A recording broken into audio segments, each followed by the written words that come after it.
से रखना, मारो।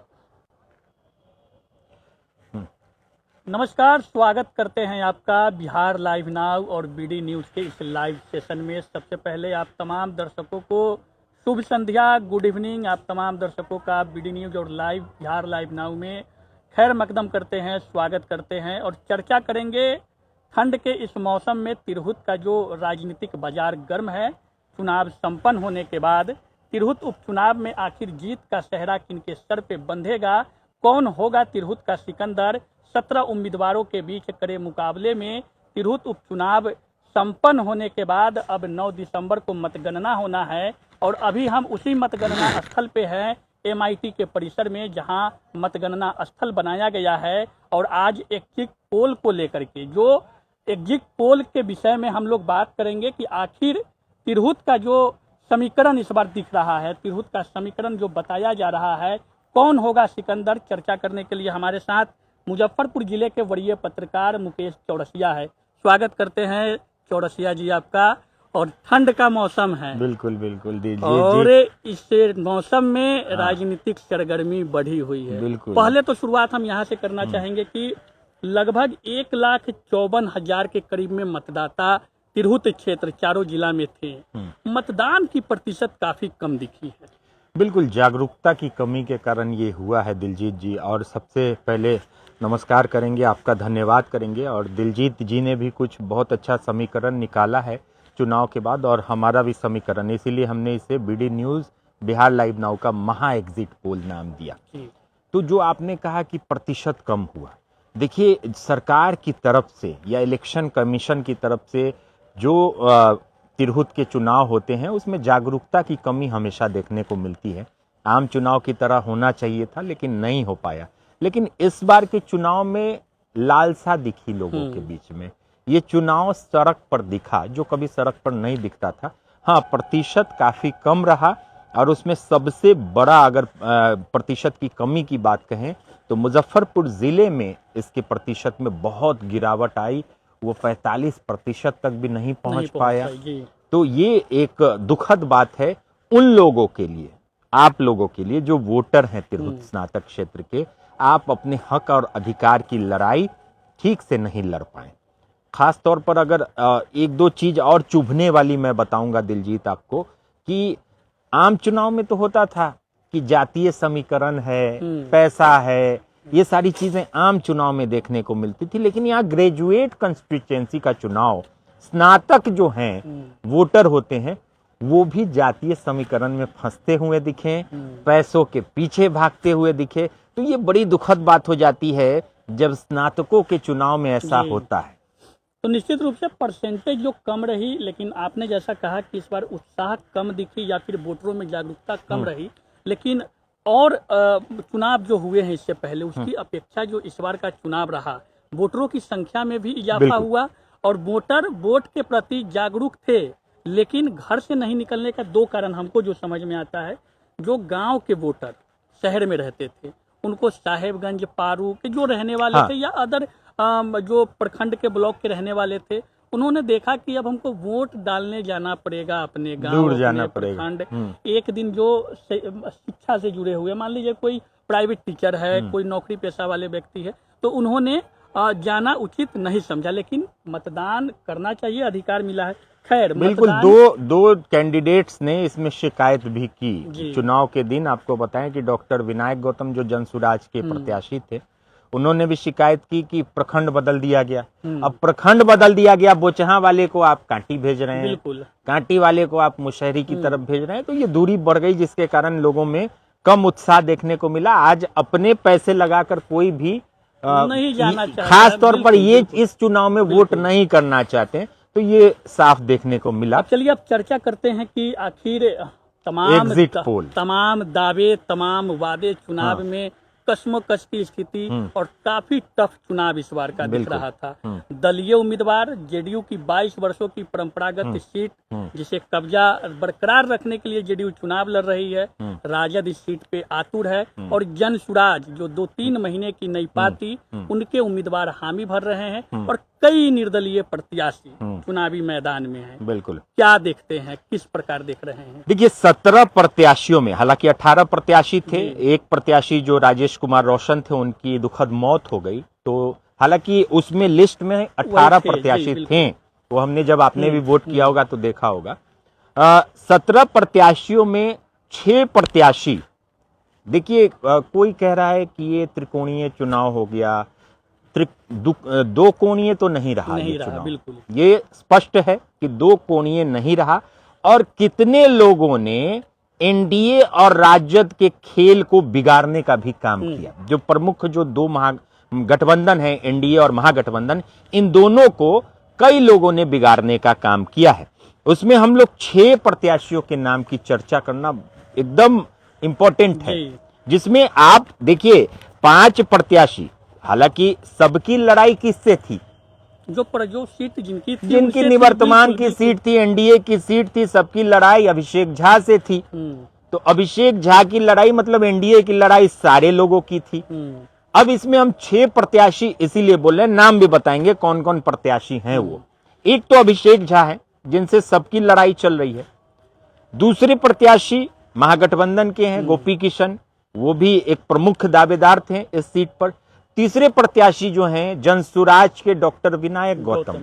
देखिए जनसुराज के बारे में कहा जाता है दिलजीत कि अभी जो 4 उपचुनाव हुए तो उन पर बहुत सारे टैग लगे कि बीजेपी की बी टीम है, एनडीए की सपोर्टर टीम है, आरजेडी को हरवाने का काम करती है। तो चुनाव से पहले ही और पार्टी बनने से पहले ही बात हो रही थी कि खेल बिगाड़ने का काम करती। तो आपको मैं बताऊं कि सच में इस चुनाव में भी जनसुराज ने सबका खेल बिगाड़ा है। बिल्कुल। जो डॉक्टर विनायक गौतम हैं वो तीसरे हम बता रहे हैं कैंडिडेट, 6 कैंडिडेट्स में। चौथे कैंडिडेट में वंशीधर ब्रजवासी, शिक्षक नेता वंशीधर ब्रजवासी, वो भी हैं। 5वें में राकेश रोशन है और 6ठे में संजय झा हैं। ये 6 कैंडिडेट हैं जिनको वोट मिले हैं। और ये भी नहीं है कि अगर कम वोट मिलते, बहुत कम वोट मिलते तो हम उनकी चर्चा ही नहीं करते, या इतने वोट मिलते कि उससे किसी को फर्क नहीं पड़ने वाला है तो हम वो चर्चे में हमारे नहीं रहते। लेकिन यही 6 प्रत्याशी हैं जो चर्चे में रहे, इनके वोट मिले हैं। आपको एक और इंटरेस्टिंग बात बताऊं कि चारों जिले में जितने भी बूथ थे वहां पर अगर एनडीए को सभी बूथ पर वोट मिला है तो एक ऐसा कैंडिडेट है कि उसको भी सभी बूथ पर, भले ही एक वोट, लेकिन उसको भी हर बूथ पर वोट मिला है। वो वंशीधर ब्रजवासी है जो शिक्षक नेता है, उनको हर बूथ पर वोट मिले। अब लड़ाई किनसे है? आप कहेंगे कि 6 है तो 6, आप त्रिकोणीय कह रहे हैं, बहुत लोग त्रिकोणीय नहीं। आप जो सोशल मीडिया पे चुनाव संपन्न होने के बाद जिस तरह से लोगों ने अपनी प्रतिक्रिया देनी शुरू की और जो लिख रहे थे, तो तमाम लोग इस बात को जान रहे हैं कि जनसुराज इस चुनाव में आने के बाद त्रिकोणीय मुकाबला तो हो ही गया, लेकिन एक वंशीधर ब्रजवासी जो शिक्षक नेता है। अब इसमें एक चीज समझिए जी कि डॉक्टर विनायक गौतम के कारण त्रिकोणीय हुआ या वंशीधर ब्रजवासी के कारण त्रिकोणीय हुआ। देखिए 2 नंबर पर, 3 नंबर पर कौन है? ये एनडीए के साथ सबकी लड़ाई है। हम सरकार की पार्टी है, उपचुनाव है, तो उपचुनाव में हमेशा देखा जाता है कि सरकार का एक अपना वर्चस्व होता है। सरकार सीट को, नतीजे सामने आए विधानसभा के, सरकार अपनी सीट को बचाना भी चाहेगी। लोगों में भी रुझान रहता है कि उपचुनाव है, सरकारें जीतेगी। तो इसमें सबसे इंपॉर्टेंट अगर हम बात करें तो इन 6 के 6 कैंडिडेट में जो 3 ऐसे कैंडिडेट हैं जो बहुत इंपॉर्टेंट रोल अदा कर रहे हैं जी, जिसमें सबसे ऊपर नाम आता है शिक्षक नेता वंशीधर ब्रजवासी का।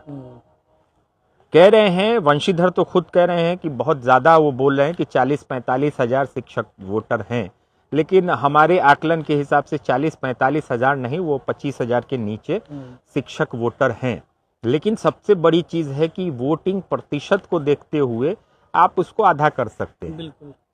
तो उतने वोट के हकदार अकेले वंशीधर नहीं है, क्योंकि उसमें भी फूट हुई। बिल्कुल। लेकिन वंशीधर ब्रजवासी को जो वोट मिले वो सिंपैथी के वोट मिले, संवेदना के वोट, हाँ भावुकता समय बिल्कुल में जो दिखी गई थी उसके वोट मिले। यहाँ पर गेम चेंजर की भूमिका में नजर आए 2 जिलों में, हमने खुद देखा, आपने और हमने भी कवर किया, मुजफ्फरपुर वैशाली। 2 जिलों में गेम चेंजर की भूमिका में डॉक्टर विनायक गौतम आए, जिन्होंने खास तौर पर एनडीए और महागठबंधन दोनों का खेल बिगाड़ दिया। और अभी आप देखें, ये एक मिरेकल हो सकता है कि फर्स्ट वरीयता में कोई चुनाव जीत जाए, लेकिन अगर संभावना दूर तक नजर नहीं आ रही है, क्योंकि वंशीधर ब्रजवासी और डॉक्टर विनायक गौतम, ये दोनों कैंडिडेट के आ जाने के बाद, इनको वोट पड़ने के बाद ऐसी संभावना नजर नहीं आ रही है कि कोई 40,000 तक वोट ले आए, क्योंकि अभी जो वोटिंग प्रतिशत है उसके हिसाब से आपको लगभग 40,000 वोट लाना होगा, तब आप प्रथम वरीयता में जीतेंगे। तो ऐसा किसी के वोट बैंक भी नहीं है। चाहे वंशीधर ब्रजवासी की ही बात करें तो अगर वो 25,000 भी कहते हैं, 40,000 कहते हैं, तो उसका आधा अगर आप निकाले तो 20,000 होता है, फिर भी वो फर्स्ट वरीयता में कहीं से नहीं जीत रहे हैं। जनसुराज भी है, वो भी फर्स्ट वरीयता में कहीं से नहीं जीत रही है। और अगर एनडीए और आरजेडी की बात करें तो ये भी कहीं से भी फर्स्ट वरीयता में नजर नहीं आ रहे हैं, क्योंकि वैशाली और मुजफ्फरपुर में जो स्थिति एनडीए की रही वही स्थिति लगभग आरजेडी की भी रही। आपके कहने का मतलब कहीं ना कहीं इसमें जातीय समीकरण जो है वो हावी रहा, वो तो मैं और मुजफ्फरपुर, वैशाली या सीतामढ़ी भी उसमें जोड़ सकते हैं। हाँ। जिस प्रकार से चुनाव के बीच में एक तरफ आप आरजेडी के उम्मीदवार को देख लीजिए तो वैश्य समाज मुखर होकर गोपी किशन के साथ आने का दम्भ भरा, हम उनके साथ में हैं। विनायक गौतम भूमिहार समाज से हैं और रघुनाथ पांडे के नाती हैं। इस अनुसार लोगों में एक सिंपैथी बनी कि बहुत दिनों से ये रामकुमार बाबू जो उनके पिता खुद और राजनीति से लंबे समय से ये दूर है, तो ये कहीं ना कहीं उनके लिए एक प्लस हुआ। तो ये चर्चा का विषय बना हुआ है कि भूमिहार वर्ग का वोट वैशाली में भी अच्छा है, मुजफ्फरपुर में भी अच्छा है और नगर में तो बहुत बेहतर है। तो जिस प्रकार से उनके पक्ष में गया, वैश्य समाज पे अब ये डिपेंड है कि मुजफ्फरपुर के वैश्य, और चूंकि मुजफ्फरपुर से अधिक वैश्य समाज की संख्या आपको सीतामढ़ी शिवहर में, हाँ। तो सीतामढ़ी का वैश्य समाज आखिर क्या किया है, तो इस पे ये जातीय समीकरण कहीं ना कहीं हावी होता इस चुनाव में दिखा है। और उस आंकड़े में अगर देखा जाए तो बंशीधर ब्रजवासी और जनसुराज के जो प्रत्याशी हैं डॉक्टर विनायक गौतम, अगर ये दोनों खेल बिगाड़ने में अगर कामयाब रहे तो एनडीए जिस प्रकार अपनी इस सीट को बरकरार रखने के लिए चल रही है या दावा कर रही है कि हम ये जीत रहे हैं, उसमें कहीं ना कहीं हमको वो नजर आ रहा है ये चीज कि वो स्टॉप हो सकता है, इस मामले में हो सकता है, क्योंकि हम लोग जब विश्लेषण कर रहे हैं तो बातें बारीकी से होनी चाहिए और लंबी होगी, इसलिए आप भी थोड़ा सा तो सबसे बड़ी चीज है कि आखिर बंशीधर ब्रजवासी जिस समाज से आते हैं वो भी आपको पिछड़े समाज से आते हैं, अति पिछड़े समाज से आते हैं। गोपी किशन अति पिछड़े समाज से आते हैं। तो वोट बैंक में अगर सिंधमारी सिर्फ एनडीए के वोट बैंक में नहीं कह सकते हैं, हाँ, गोपी किशन के भी वोट बैंक में ये सिंधमारी हुई है। बिल्कुल। तो इसमें फिर आप इसको कैसे डिफाइन कर पाइएगा, विश्लेषण कर पाइएगा? देखिए दिलजीत, अभी हम लोग फर्स्ट वरीयता को, हालांकि दावा सभी कैंडिडेट कर रहे हैं कि हम फर्स्ट वरीयता में जीत रहे हैं, चाहे वो अभिषेक झा हो, गोपी किशन हो, डॉक्टर विनायक गौतम हो, वंशीधर ब्रजवासी हो, सभी कह रहे हैं कि हम फर्स्ट वरीयता में जीतेंगे। 4 कैंडिडेट की बात कर लेते हैं हम लोग। राकेश रोशन और जो संजय झा हैं उन्होंने भी वोट लाया है, लेकिन वो राजनीतिक तौर पर या बोलचाल की भाषा में आप उन्हें वोट कटवा कह सकते हैं। तो वोट उन्होंने काटने का अच्छा काम किया है, वैशाली में भी दिखा, मुजफ्फरपुर में भी कई जगहों पर दिखा है। लेकिन 4 जो मुख्य कैंडिडेट हैं उनके बारे में चर्चा करना बड़ा लाजमी है, जिसमें कि अभिषेक झा तो हैं ही हैं जो सरकार की पार्टी के हैं, दूसरी तरफ जो महागठबंधन से गोपी किशन है, डॉक्टर विनायक गौतम है और वंशीधर ब्रजवासी है। आपने कहा कि वोट उधर कटा तो इधर भी कटा, बात सही है, वोट उधर कटा तो इधर भी कटेगा और कटा भी है। मुस्लिमों का भी वोट कटा है, बिल्कुल ऐसी बात अगर हम कहें तो जनसुराज को मुस्लिमों ने भी वोट किया है।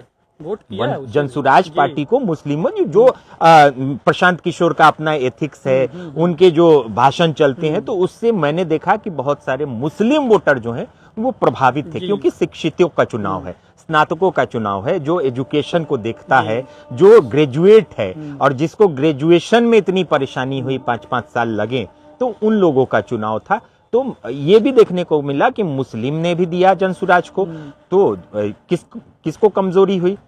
महागठबंधन का वोट तो कम हुआ। अगर मुस्लिमों की बात कहें तो हमेशा जो कहा जाता है कि एक पारंपरिक वोटर होते हैं मुस्लिम और यादव आरजेडी के, तो मुस्लिमों ने भी जनसुराज को दिया। साथ ही साथ मल्लाह समाज से आते हैं वंशीधर ब्रजवासी, तो मल्लाह समाज में भी अति पिछड़ा समाज से आते हैं, तो उनके समाज में भी कुछ टूट हुई हो। हालांकि एनडीए के पारंपरिक वोटर माने जाते हैं मल्लाह समाज के लोग। अब हम फर्स्ट वरीयता को मेरे समझ से, या जितने भी अभी राजनीतिक विश्लेषक हैं, जिनसे जो भी पंडित हैं, बिल्कुल जिनसे हमारी बात हुई, जो हमारे मित्र हैं, आपके मित्र हैं, सबने हमने मान लिया है एक तरीके से कि फर्स्ट वरीयता बहुत मुश्किल है, बहुत मुश्किल है, और अगर हो जाता है तो वो तो मिरेकल है। तो फर्स्ट वरीयता को हटा के हम सेकंड वरीयता की बात करते हैं जी। क्योंकि जो आम लोग हैं, जो अभी तक का रुझान देखकर समझ रहे हैं, वो भी कह रहे हैं कि सेकंड वरीयता में ही किसी की जीत होगी।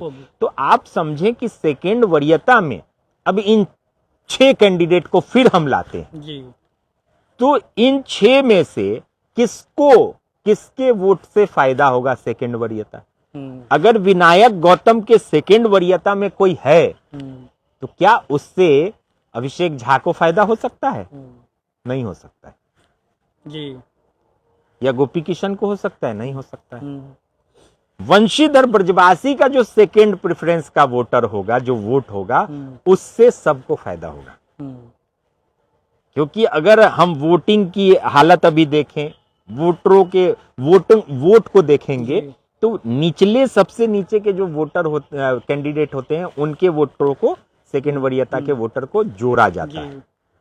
तो आप देखिए कि अभी वही सारे कैंडिडेट की नजर वही है सेकंड वरीयता। हाँ, आज हमारी बात हुई है, एनडीए के लोगों से भी हुई है, जनसुराज के लोगों से भी हुई है। तो अब लोग दावा ठोक रहे हैं कि वंशीधर ब्रजवासी ने सेकंड वरीयता हमको दिया। एनडीए के लोग दावा ठोक रहे हैं, फिर जनसुराज वाले दावा ठोक रहे हैं कि नहीं, सेकंड वरीयता 90% हमको दिया। तो अब मैंने क्या कहा कि जो लोग एनडीए को हरवाने के लिए आए थे, कहीं ना कहीं हो सकता है कि वही जितवा भी दें या वही उनका समीकरण भी बनवा दें। तो अभी 4 कैंडिडेट में, जिसमें कि अभिषेक झा, गोपी किशन, विनायक गौतम और बंशीधर ब्रजवासी, इन चारों कैंडिडेट में मुकाबला तो है, लेकिन हम इसको त्रिकोणीय इसीलिए कह रहे हैं क्योंकि हम इस क्यूब से वंशीधर ब्रजवासी को निकाल रहे हैं।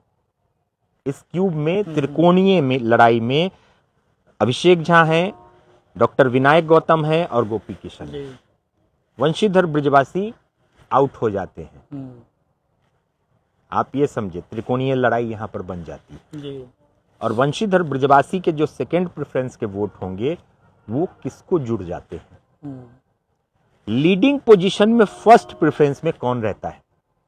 क्योंकि देखिए, मुजफ्फरपुर और वैशाली में ना ही एनडीए का उतना बेस्ट परफॉर्मेंस रहा कि ताल ठोक के कहें कि हाँ भैया हम फर्स्ट प्रेफरेंस में जीतेंगे या सेकंड में हम लीड ले लेंगे, और ना ही गोपी किशन का रहा, ना ही विनायक गौतम का रहा। क्योंकि विनायक गौतम, हम 2 डिस्ट्रिक्ट की बात कर रहे हैं, यहाँ 2 डिस्ट्रिक्ट और बाकी। लेकिन जिस तरह की चर्चा बनी रही, आपने वंशीधर ब्रजवासी को क्यूब से निकाल दिया, त्रिकोणीय मुकाबले की बात हम लोग शुरू करेंगे, लेकिन उससे पहले हम आपको थोड़ा सा इस बात को संज्ञान देते हैं कि जो चर्चा बनी थी चुनाव से लेकर और चुनाव के बाद, क्योंकि अब तो 9 को रिजल्ट इसका आ ही जाएगा, लेकिन हम लोग चर्चा कर रहे हैं तो इसका विस्तृत चर्चा हो। कई वोटरों से जब हमने रुझान लिया, क्योंकि जातिवाद इस वोट में हावी रहा, इस चुनाव में हावी रहा, इससे इनकार नहीं किया जा सकता बिल्कुल। है। तो हमें उन तरह के वोटरों से जब बातचीत हुई, जब हमने उनसे रुझान लिया, जो वोटर गोपी किशन को प्रथम वरीयता दिया, वही वोटर बंशीधर ब्रजवासी को सेकंड वरीयता देने वाले मिले। जो वोटर बंशीधर ब्रजवासी को फर्स्ट वरीयता दिए, वो वोटर सेकंड वरीयता गोपी किशन को देने वाले मिले। जो वोटर फर्स्ट वरीयता अभिषेक झा को देने वाले मिले, वो वोटर विनायक गौतम को सेकंड वरीयता दिए। सेम चीज हुआ, बिल्कुल। हाँ, लेकिन अब इसमें डिपेंड ये करता है कि आखिर फर्स्ट वरीयता या सेकंड वरीयता की चर्चा तो हम लोग करेंगे ही, लेकिन देखना यह लाजमी होगा कि आखिर जो वोटरों का रुझान था वो एनडीए के प्रति अगर फर्स्ट वरीयता है तो क्या उन्होंने सेकंड वरीयता विनायक गौतम को दिया, या फिर चूंकि जातिवाद इसलिए हावी हम कह रहे हैं, फॉरवर्ड और बैकवर्ड ये हावी था, ये दिखा है इस चुनाव में। बिल्कुल। और ये हकीकत है, इस चुनाव में पूरी तरह से ये चीजें दिखी है।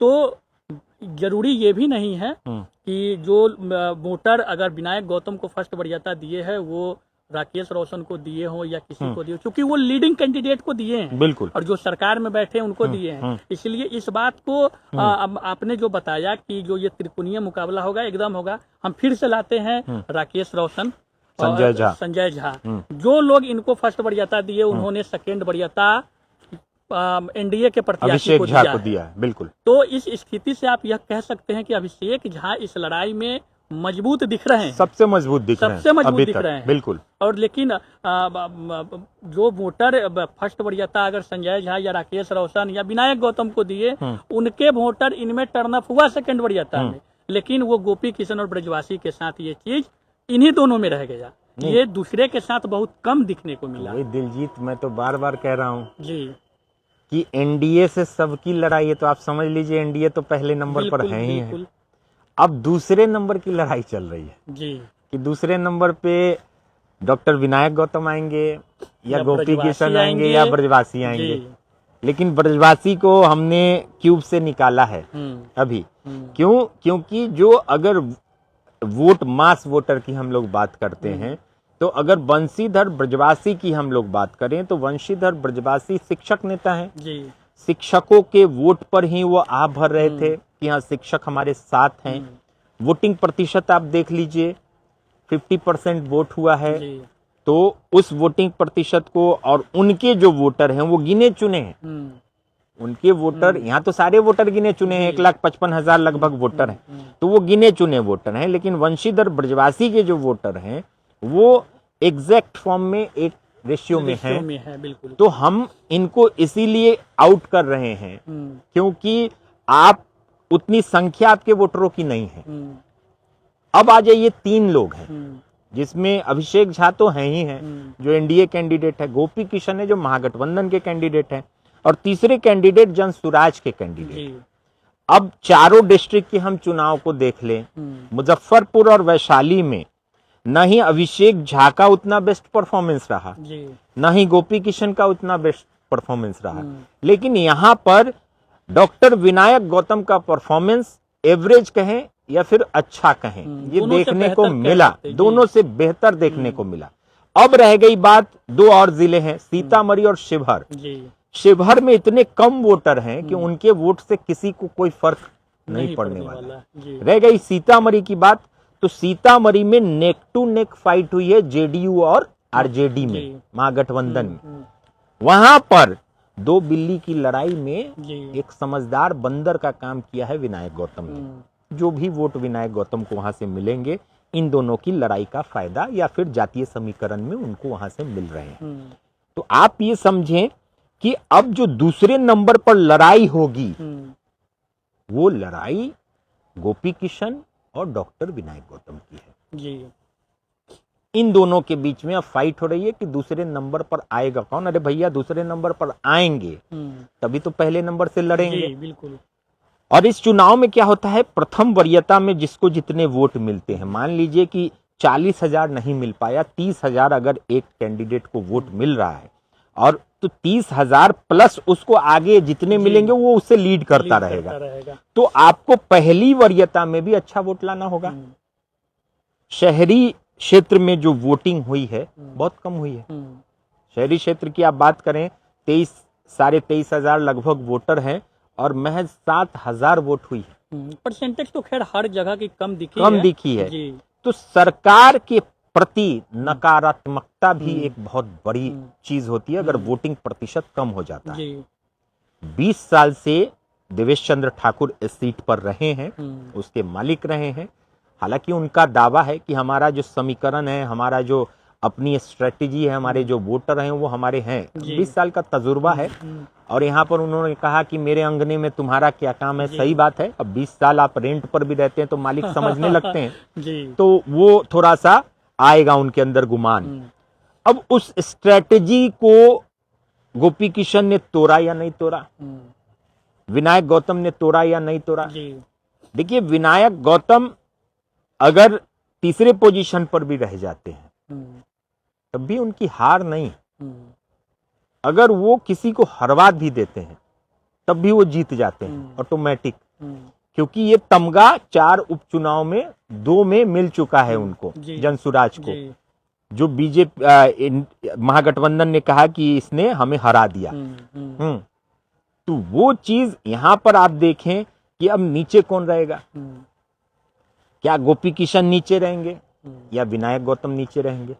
अब दूसरी लाइन की जब गिनती होने लगेगी तो एक तो नीचे होगा ना, बिल्कुल, तभी तो उनका सेकेंड वरीयता इधर चढ़ेगा, तो वो देखने वाली बात होगी। और जहां तक विनायक गौतम की बात है तो जातीय समीकरण का वोट उनको तो मिला है, हर जगह मिला है, हर जगह मिला है। जो भूमिहार समाज के लोग हैं उन्होंने उनको वोट किया है। अब गोपी किशन भी दावा कर रहे हैं कि हमें बैकवर्ड वैश्य समाज के वोटरों ने वोट किया है। मुजफ्फरपुर में उनका बेस्ट परफॉर्मेंस नहीं दिखा, लेकिन सीतामढ़ी में अब देखिए कुछ कुछ वोटर जो हैं वो अंदरूनी वोट करते हैं, चुप्पा वोटर जिसको कहते हैं, तो चुप्पा वोटर सीतामढ़ी में दिखा है। सीतामढ़ी में बहुत सारी चीजें ओपन नहीं हुई हैं, हालांकि वोटिंग वहां अच्छी हुई है सीतामढ़ी में, वहां संख्या अच्छी है वोटरों की। तो अब वही लड़ाई देखिए, त्रिकोणीय लड़ाई जो हम कह रहे हैं जी, त्रिकोणीय लड़ाई में दूसरे नंबर के कैंडिडेट की लड़ाई हो रही है। दूसरे नंबर पर कौन आएगा, जो अभिषेक झा से लड़ेगा। लड़ाई तो अभिषेक झा से ही लड़नी जी। तो उसमें विनायक गौतम है, और हालांकि विनायक गौतम नई पार्टी से हैं, जनसुराज से हैं, मुजफ्फरपुर में उनकी पहचान है, डॉक्टर हैं, संगठन भी उनका संगठन है आईपैक जो कि जनसुराज की अपनी संगठन है, उसने बहुत मेहनत किया। उनके नाना रघुनाथ पांडे रहे हैं, जो पूर्व मंत्री पूर्व विधायक रहे हैं मुजफ्फरपुर के, पिता खुद एमएलसी रहे हैं। और वहीं अगर गोपी किशन की भी बात करें तो गोपी किशन के पिता भी एमएलए रहे हैं, पूर्व विधायक रहे हैं, और राजनीतिक अनुभव बहुत लंबा चौड़ा है, लालू यादव से बहुत अच्छे संबंध रहे हैं। तो दोनों कैंडिडेट, लेकिन इन सब के बीच में हम उनको आउट नहीं कर सकते हैं जो लगातार इस सीट पर बरकरार रहे थे। बिल्कुल देवेश चंद्र ठाकुर, देखिए बड़ा चेहरा, बड़ा नाम, और उनकी अपनी राजनीतिक लॉबी। लेकिन देखिए इस चुनाव में मैं शायद देवेश चंद्र ठाकुर को ये चीज बुरी लग जाए जी, लेकिन पसीने तो निकल गए देवेश चंद्र ठाकुर के भी। इस तरह का टफ चुनाव कभी उन्होंने लड़ा ही नहीं, कभी नहीं लड़ा था, बहुत सिंपल तरीके से होता था ये चुनाव। चुनाव के दिन देवेश चंद्र ठाकुर सीतामढ़ी में एकदम कैंपेन करके बैठे हुए थे, जब तक सुबह 8 बजे से लेकर शाम के 4 बजे तक वो सड़क पर ही दिखे, मतलब अच्छी मेहनत की। उस बीच में अभिषेक झा इधर मुजफ्फरपुर और वैशाली की तरफ आए थे, तो उस बीच में देवेश चंद्र ठाकुर वहां पर जमे हुए दिखे। तो ये आप समझ लीजिए कि लग तो रहा था चुनाव जो है, अब भोजपुरी भाषा में हुक्की एगो कहते हैं, तो हुक्की तो लगा हुआ था कि भैया कुछ भी हो सकता है, क्योंकि 2 पार्टियां इनके अगेंस्ट में थी। पहले एक पार्टी से लड़ते थे, अब तो जनसुराज भी है। अच्छा, थोड़ा सा चर्चा हम करना चाहते हैं आपके साथ। वैश्य समाज जिस प्रकार से इस चुनाव में गोपी किशन को अपना समर्थन दिया, और एक एंटी इनकन्वेंसी आपको लोकसभा चुनाव में भी देखी गई थी। सीतामढ़ी में टिकट सुनील कुमार पिंटू का कटा, या शिवहर में रामा देवी के टिकट कटा, और रिप्लेस उसको वैश्य समाज से नहीं किया गया। इसकी नाराजगी तो थी। देवेश चंद्र ठाकुर चुनाव जीत कर आते हैं, उनका कई तरह का बयान आता है, कई समाज के प्रति, वैश्य समाज के प्रति भी।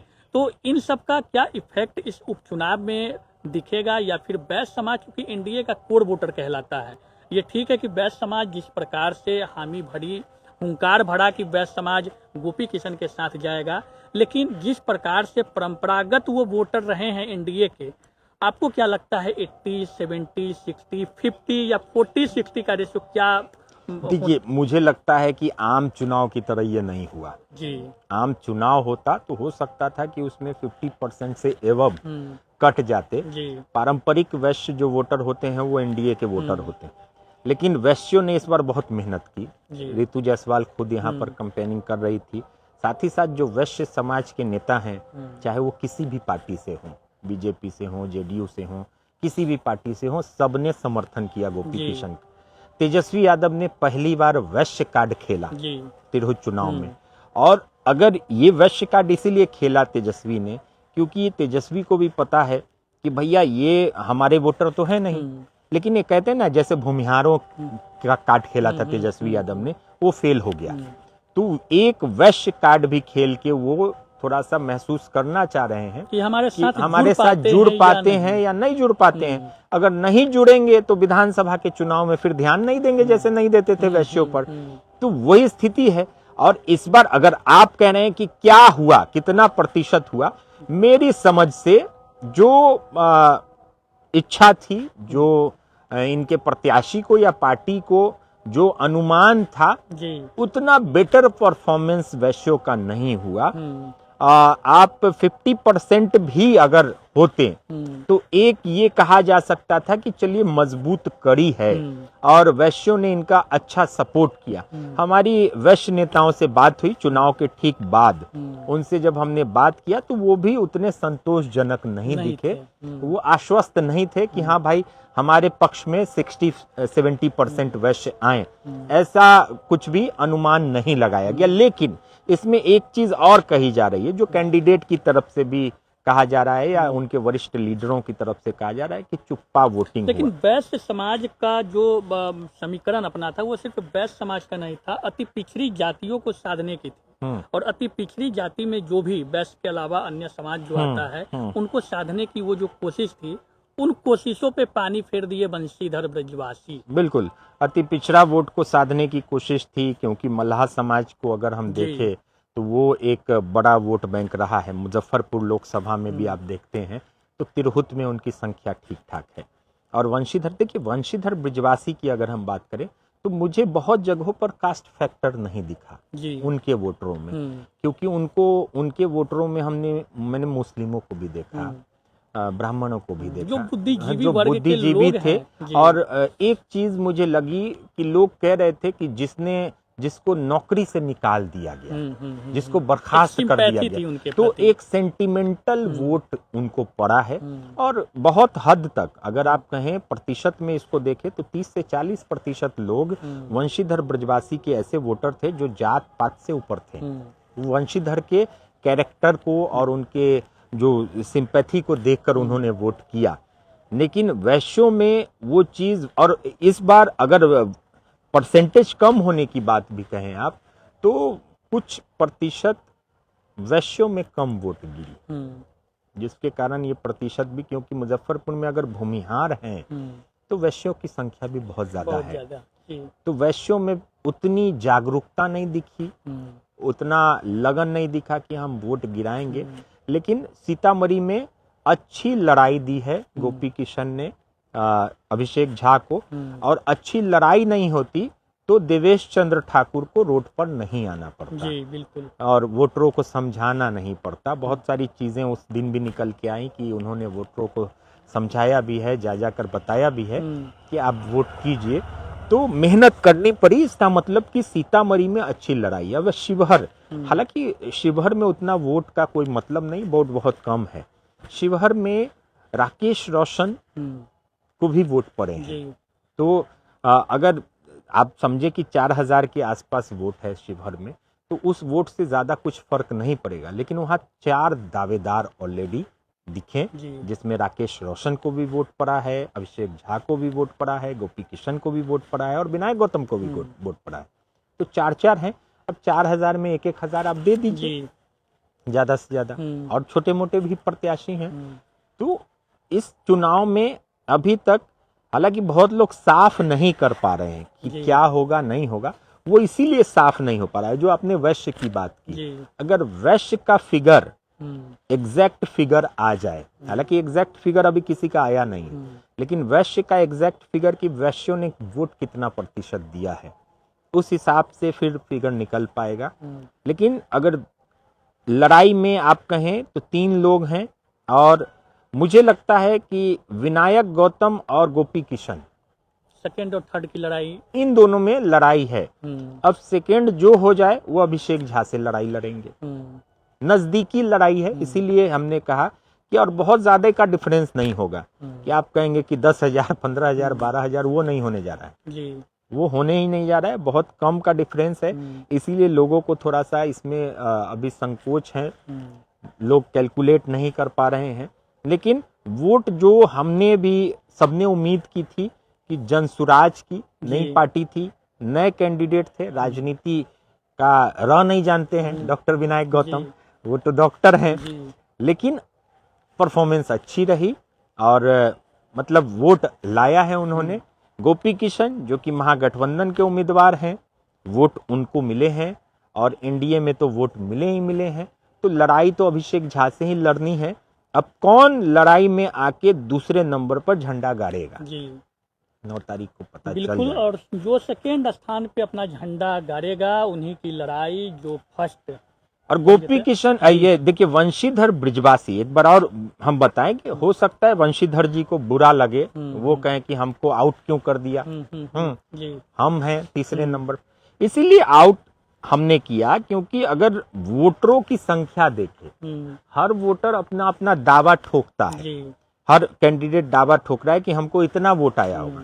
तो आपका जो वोटर है वो लिमिटेड है जी, एक बंधा हुआ उसका पूरा फिगर सामने एक फिगर सामने है कि चलिए आप अगर कह रहे हैं कि 45,000, 50,000, तब भी आपका वो लिमिटेड वोटर है, आपका वो वोटर वहां फिक्स है, उतना वोटर आपका है।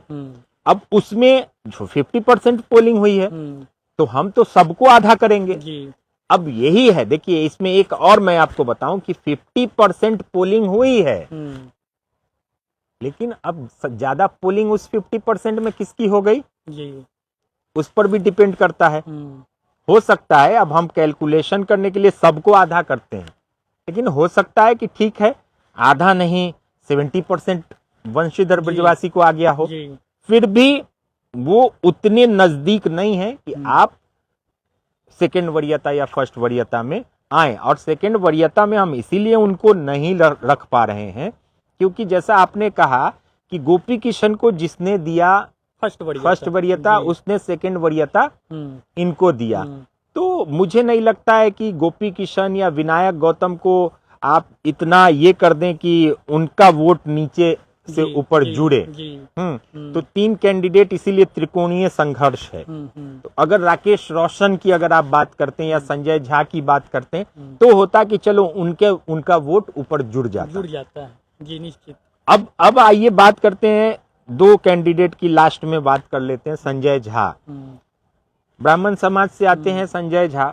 तो अगर कोई ब्राह्मण उनको वोट करता है क्योंकि जातीय वोट हुआ है जी। तो कोई ब्राह्मण अगर संजय झा को प्रथम वरीयता देता है तो सेकेंड वरीयता अभिषेक झा को ही निश्चित बिल्कुल देगा। बिल्कुल। राकेश रोशन की हम बात कर लेते हैं, राजपूत समाज से आते हैं और कई राजपूत समाज के लोग उनको सपोर्ट कर रहे थे। मुजफ्फरपुर में 1-2 राजपूत कैंडिडेट और उतर रहे थे, लेकिन उन्होंने लास्ट में उनको समर्थन दे दिया कि आप ही लड़िए मुजफ्फरपुर और शिवहर में। तो वो भारतीय जनता पार्टी या आरएसएस के लोग थे। तो अगर राकेश रोशन को वोट मिलता है पहले नंबर का तो दूसरे नंबर का वोट अभिषेक झा या विनायक गौतम इनको मिलेगा। इसीलिए हम कंफ्यूजन में, अब आप समझे। अब आ जाए वंशीधर ब्रजवासी, एकमात्र ऐसे कैंडिडेट हैं जिनको सरकार की तरफ वोट देना, सेकेंड वरीयता का भी वंशीधर ब्रजवासी का जो वोटर है वो सेकेंड वरीयता शायद सरकार को न दे। क्योंकि अगर वंशीधर ब्रजवासी के कैंडिडेचर को देखें, उनके भाषण को देखें, उनको देखें तो सरकार के विरोध में रहे, सरकार ने उनको बर्खास्त किया, नीतीश कुमार के बारे में हमेशा निगेटिव बोलते हैं। तो जो शिक्षक उनको वोट कर रहे हैं उनके मन में ये हो कि भाई इसको वोट तो दिए, सेकेंड में किसको दें? तो सेकेंड में अगर अभिषेक झा को दे देंगे तब तो इसका काम और खराब हो जाएगा। तो चलो हम गोपी किशन को या फिर विनायक गौतम को दे देते हैं। तो उसमें भी एक ये पशुपेश की स्थिति है अभी कि गोपी किशन या विनायक गौतम। विनायक गौतम जी निश्चित। अगर विनायक गौतम ज्यादा है तो विनायक गौतम सेकंड आ जाएंगे, गोपी किशन ज्यादा है तो गोपी किशन सेकंड आ जाएंगे। तो वही अब दूसरे नंबर की लड़ाई है। दूसरा नंबर की लड़ाई जैसे ही क्लियर होगी फर्स्ट वरीयता के बाद, तब फाइनल लड़ाई अभिषेक झा के साथ किसी की निकल के आएगी। और उसमें हम आपको बता देते हैं कि उसमें या तो गोपी किशन रहेंगे या तो विनायक गौतम रहेंगे। ये फाइनल सटीक एग्जिट पोल। अगर आपको कुछ लगता है कि हमारा एग्जिट पोल, क्योंकि एग्जिट है, एग्जिट पोल एग्जैक्ट नहीं है, एग्जिट पोल है, हो सकता है कि हमारे कैलकुलेशन में कुछ गड़बड़ी हुई हो, कमी हुई हो, तो आप भी अपना कमेंट करके बता सकते हैं। और शेयर बीडी न्यूज पर और बिहार लाइव नाउ पर ये एग्जिट पोल है, इसको ज्यादा से ज्यादा शेयर कीजिए। चलिए, आप लोग तमाम दर्शकों का फिर से हम अभिनंदन और नमस्कार करते हुए विदा आपसे लेते हैं और फिर मिलेंगे आपसे 9 दिसंबर को। रिजल्ट का दिन है और उसी दिन देखना होगा कि शहरा किनके सर पे सजती है। तिरहुत का जिस प्रकार से इस ठंड मौसम में राजनीतिक सरगर्मी बढ़ी है और हर राजनीतिक पंडितों का अपना अपना एग्जिट पोल है, आकलन है, और हम लोगों ने भी एग्जिट पोल दिया है। एग्जैक्ट इसमें कुछ नहीं है। सुझाव आप दे सकते हैं कमेंट बॉक्स में, उस सुझाव को भी हम लोग स्वागत करेंगे। और फिर से कोशिश रहेगी, अगर आपका सुझाव संतोषजनक दिखा बिल्कुल फिर कल भी कर सकते हैं। ये देखिए, लेकिन एग्जैक्ट के नजदीक हैं हम लोग, क्या कर सकता हूं जी, हम लोग एग्जैक्ट के बहुत नजदीक हैं। जैसे दूसरे पायदान पर लड़ाई चल रही है जी, ये आप समझ लीजिए, दूसरे नंबर पर लड़ाई चल रही है। अब नॉर्मल सी अगर हम एक थॉट बना के रखें, 2 मिनट और आपसे लेंगे, 4 जिलों की बात करते हैं जी। नीतीश कुमार की पार्टी है, नीतीश कुमार के गठबंधन में अभी केंद्र और राज्य की सरकार चल रही है, एनडीए की। कई पार्टियां उसमें, बीजेपी हैं, चिराग हैं, उपेंद्र कुशवाहा हैं, हर पार्टी उसमें लग भिड़ के काम कर रही थी। तो अगर चारों जिलों की बात करें तो आप देखिए, सीतामढ़ी में एनडीए का दबदबा मिलेगा आपको, है। मुजफ्फरपुर में एनडीए का दबदबा है, सांसद है, केंद्रीय मंत्री। शिवहर में एनडीए का दबदबा है, वैशाली में एनडीए का दबदबा है। तो आप समझें कि एनडीए को तो हर जगह वोट मिला, कुछ ना कुछ। हम तो साफ कह रहे हैं, मुजफ्फरपुर और वैशाली में एनडीए को उतना वोट नहीं मिला जी, जितना 2 जिलों में यहाँ से बेहतर जो मिला, यहाँ से बेहतर जिनको मिला है, विनायक गौतम को कहें या इनको कहें, तो उतना। लेकिन अब सबकी बात करें कि क्या विनायक गौतम ने सीतामढ़ी में बेस्ट परफॉर्मेंस दिया? क्या विनायक गौतम ने शिवहर में बेस्ट परफॉर्मेंस दिया? क्या अब देखिए, क्या गोपी किशन ने चुप्पा वोटर में मुजफ्फरपुर में बेस्ट परफॉर्मेंस दे दिया हो? ये भी हो सकता है। तो पलट सकती हैं चीजें। लेकिन लड़ाई में 3 लोग, अभी भी मैं आपको कह रहा हूं, लड़ाई में 3 लोग ही रहेंगे और इन्हीं तीनों में लड़ाई होगी। ये एग्जैक्ट पोल की हम लोग बहुत नजदीक हैं। अभिषेक झा, गोपी किशन और विनायक गौतम। अगर काट छाट और उठा पटक की बात कोई करेंगे तो वंशीधर ब्रजवासी होंगे, और वंशीधर ब्रजवासी के वोट से बहुत सारी चीजें डिसाइड हो जाएंगी, तय हो जाएंगी। तो बने रहिए बिहार लाइव नाउ और बीडी न्यूज के साथ। हमारे साथ दिलजीत और मैं मुकेश चौरसिया एक सटीक एग्जिट पोल बता रहे थे। कुछ भी अगर लगे, कमी बेसी कुछ भी लगे, तो जरूर कमेंट कीजिए और शेयर कीजिए ताकि और लोगों तक ये जाए। दोनों पेज पर आप इसको देख रहे हैं, शेयर भी कीजिए कि और लोगों तक ये चीज जाए। और अगर कैंडिडेट्स को कुछ हमारे विश्लेषण से कुछ दिक्कत हो रही है या कुछ भी उनको जोड़ना हो, तो आप लोग हमें कॉल करके बता सकते हैं। कल हम फिर कोशिश करेंगे विश्लेषण करने का। चलिए, नमस्कार। नमस्कार।